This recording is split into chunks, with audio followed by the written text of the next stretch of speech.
Hello everyone. Today we're going to do a bit of wall philosophy together. I want to talk about how to maximize the wall, turning it into the fantastic tool that it has the potential to be. And this is the kind of thing that can really help boost your win rate when you're playing online and help you get those ranks when you're grinding. It's not only about launching the opponent, doing a wall carry combo, and then doing a wall combo. If you can get just a little bit more creative with it and you learn to understand the specific relationship that your character has to the wall, it can turn into some amazing opportunities, and you can sometimes end an entire round in a single hit. So it's potentially very powerful, right? The reason I'm thinking about this right now is the other day I was watching this great player stream, Ru Kang, and he's a Bob main, which is so great because you don't get to see that many high-level Bobs these days. But even better, he was playing in a Bob mirror against K-Wiz, another famously great player, right? So it was a real treat for a Bob enthusiast like me. But you could tell that those players really wanted to maximize their wall carry, and it's difficult to do with this character because it's just not something that Bob is very good at. His combos are very short. But what they were doing and what you can do, the classic way of doing that in Tekken is with dash jabs, right? So for example, if I launch mid-screen here, I can do these one dash jabs into Spinner Ball 1, and I can get the wall that way. I don't get a huge combo, but I manage to carry all the way to the wall. And it's something that you see legacy players do a lot. For some reason, especially Devil Jin players, they don't want to know about your fancy combos and spin moves. They want to do dash jams into those flying kicks at the end and get the wall. They've been doing it for ages, right? And it's a really good option. It's a bit of Bob tech, by the way. If you do play this character, you can only do this with one jab. Bob likes to float with two jabs and combos. For this spin, you can't do that with two jab. You have to use the one jab. And I'm just talking about Bob right now. I'm going to go to a couple of different characters and give you more examples later. It's not a video specifically about Bob. So that's one way you can do that. But if I launched my opponent from this position right here, I would probably not do that, honestly. I would probably do something a bit more like this for my combo. So as you can tell right here, I'm only doing 58 damage as opposed to 69, so quite a lot less. But this position that I'm creating here with Bob, I love to be right here, and it has to do with the specific character that I'm playing. Bob is incredibly strong right here. It's an amazing situation to be in for a bunch of reasons, so let's break it down a little bit. First of all, you can tell that I ended my combo with back 1+2. Bob has two options for an ender here. He can do back 1+2 and he can do back 3, and they do the exact same damage at the end of that combo. The only difference is that back 1+2 has this trapping hit, back 1+2 1, and if the opponent tries to get up here, they're going to get hit by that, and I'm going to get an extra 8 damage on top of my combo, right? So now I'm at 66, which is almost as high as the 69 I would have gotten if I did the dash jab combo and I carried all the way to the wall and did a wall combo, right? So I'm almost doing comparable damage already. No guarantee that I'm going to get this, but it's very possible. But it gets even deeper, right? Because, like I said, I have two options here. I can do this move or this move. And a good player will know that the reason to do this move is that you have that extension. And this is one of the really cool and beautiful things about Tekken. Sometimes your mix-ups become more powerful when the opponent has more knowledge, because they have to know what situation they are in for you to be able to play the mind game, right? So if I end with this, I'm making my opponent think about the trapping hit. Am I going to do it or not? Well, the way they can escape this hit and not get hit by it is they can stay on the ground. So if I predict that they're going to try and do that, I can do a ground hitting mid, like a steel pedal instead, and I'm going to hit them on the ground and get a bunch of damage that way. Even better, if my opponent tries to get up and gets hit by this steel pedal, it's going to wall splat the opponent, and now I'm doing a high damage wall combo on top of the 58 that I already did. So I'm already doing over 100 damage by creating this opportunity, right? The main reason really that I want to be in this position, though, is that if you look at this situation right here, this is where Bob is the most powerful. You're on a wall stage. He loves wall stages. I have a bit of range, sort of range 2 for my opponent. and they have their back to the wall.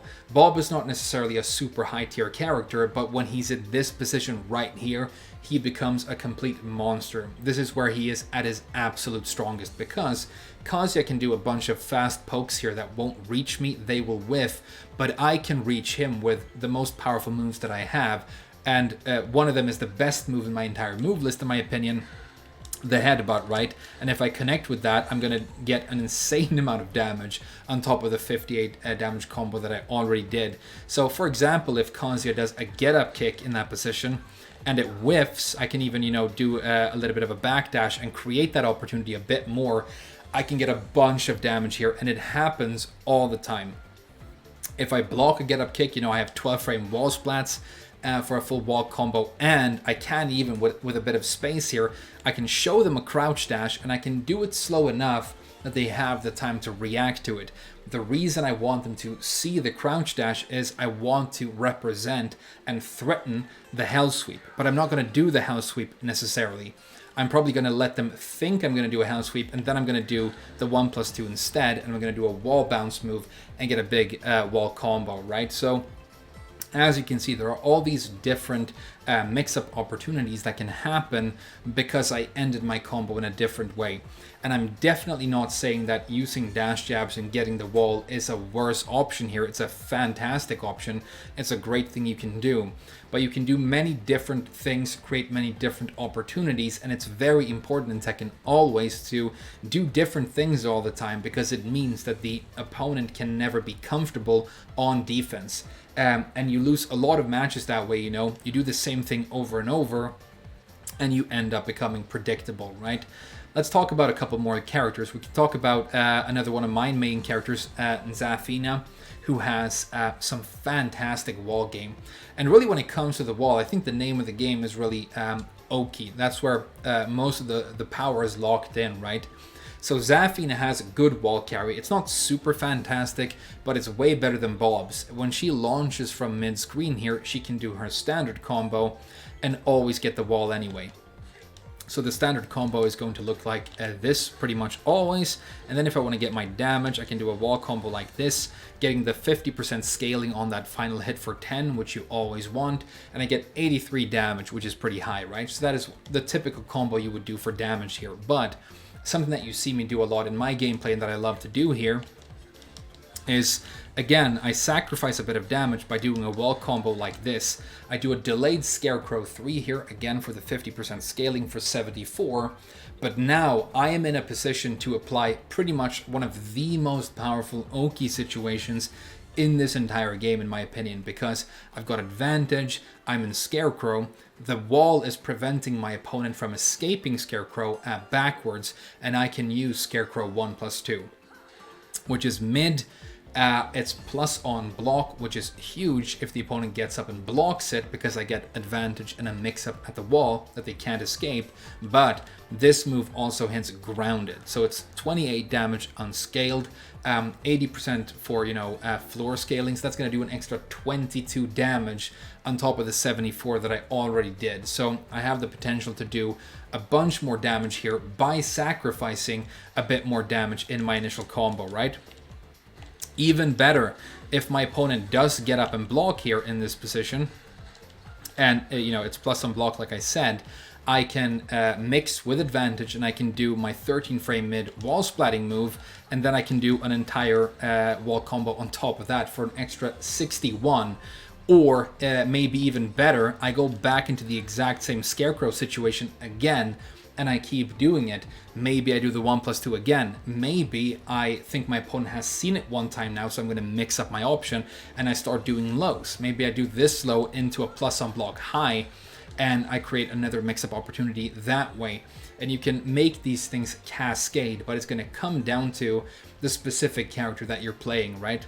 I wanted to talk about one more thing, and I think we might use Claudio for this. Now, I've never played Claudio, so hopefully I remember how to do these combo paths, but as far as I know, you have like two main options for a combo after a hop kick with this character. The first one is the old classic. This is what the Claudio players have been doing for ages at this point, since the arcade days, I think.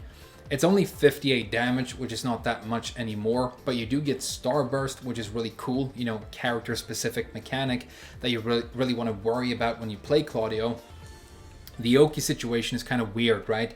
Because there's a bunch of space here, but Claudio honestly doesn't hate that because he can threaten with this move. Very powerful 40 damage wall splat. If they block it, he gets advantage, and now he can mix for the wall splat, but he can also mix the actual running too if they want to duck it with powerful moves like this now. So it's not a terrible position to be in. The other main option that you have for a combo, as far as I know, is something more like this. Alright, so with this I'm able to get all the way to the wall and I do a wall combo. I get 80 damage as opposed to 58, which is a lot more. But notice also that the Oki situation is completely different. I'm standing right on top of my opponent and I don't have Starburst. So when I'm going to mix here for my Oki and try and get another wall splat, I'm going to have to use like a completely different subset of my moves, right? Because the forward stuff and the wild running stuff is probably going to be a little bit too slow from here. So two completely different situations. They're both fine, you know, go with whatever you prefer. But the interesting thing that I'm trying to get to here is that these two combo paths diverge on the second hit of the combo. So I think a lot of the time combos become muscle memory when we play this game, and you launch and you just instinctively go into the go-to second hit of your combo, right? But the moment you've done the forward 3 here, you're now locked into this combo path and you're probably no longer going to be able to get to the wall. And so hopefully you should know by the time you launch, or even before that, when you see the opportunity to launch, what you want to do with the combo, what you want to do in terms of the wall, and what kind of oak you want to try and create, right? And it's an instinct that you have to work up, but sort of feel where it is and decide on the fly what you want to do with your combo and what you want to avoid. Let's use Lars for this. Actually, I think could be a good example because he's like the main combo expert of the cast right now. I think he might have just the best combos of any character. Doesn't mean that he's a good character. Unfortunately, he isn't. But this is something that I've been seeing a lot this month when I've been ranking up different characters online. And it's sad because it's like a wasted opportunity. Say you learn some of these really powerful and cool Lars bread and butters. He can get like 70 plus damage off of every single launch. And you launch the opponent and you want to do one of these combos. I've seen this kind of a combo a lot online. They'll do stuff like...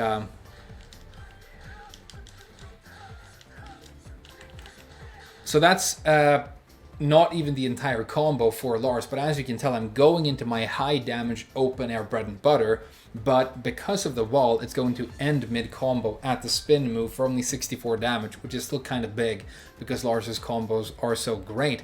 But this can be very dangerous. When you let the wall cut your combo short, it can actually present an opportunity for the opponent to get up, and as you're recovering from your spin move or whatever you were doing, they can actually launch you. So you're supposed to be doing this amazing high damage combo and you get yourself launched instead. And if stuff like that keeps happening to you, trust me, it has a huge impact on like your overall win percentage, right? So if you're a little bit more cool-headed and you notice that after the second hit here, you can do, I mean, whatever. Let's convert into something else. You do something like this, and now not only am I getting the wall, I'm getting 89 damage, so a really big combo, and I'm applying, you know, a completely different situation here for the Oki instead. So just keeping in mind where the wall is and converting your combos on the fly, trying to decide as early as possible. Obviously, you can use dash jabs as well to create filler hits and stuff like that. It's really quite important because when an opportunity that is supposed to be you dealing a massive amount of damage and setting up potentially another massive chunk of damage, and if you get both of them, you're probably going to win that round. Maybe you'll win it, you know, right away. When that turns into you getting half a combo and then you eat a full combo from the opponent instead, that's such a massive difference. You're not missing damage, you're getting yourself launched. So it's almost like you're missing the opportunity twice, right? So just something that I had in mind that I wanted to talk about. And I think I see so many like great intermediate players when I'm going through the ranks now in different characters, and they know their combos and they know how they want to play the game with their character, but they keep doing the same combo paths and the same stuff for the Oki. and the same stuff for the wall over and over. So just try and mess around a bit more in practice mode, and try and find some cool creative options that are character specific. If you can create something like that opportunity with Bob when he just isn't at that range where he becomes so crazy powerful, it's really important to capitalize on that sort of thing. Hopefully that makes sense. Hopefully you enjoyed the video. I know it was very rambly, but I had a lot of fun talking about this. Thank you so much for watching it, and I'll see you guys again very soon.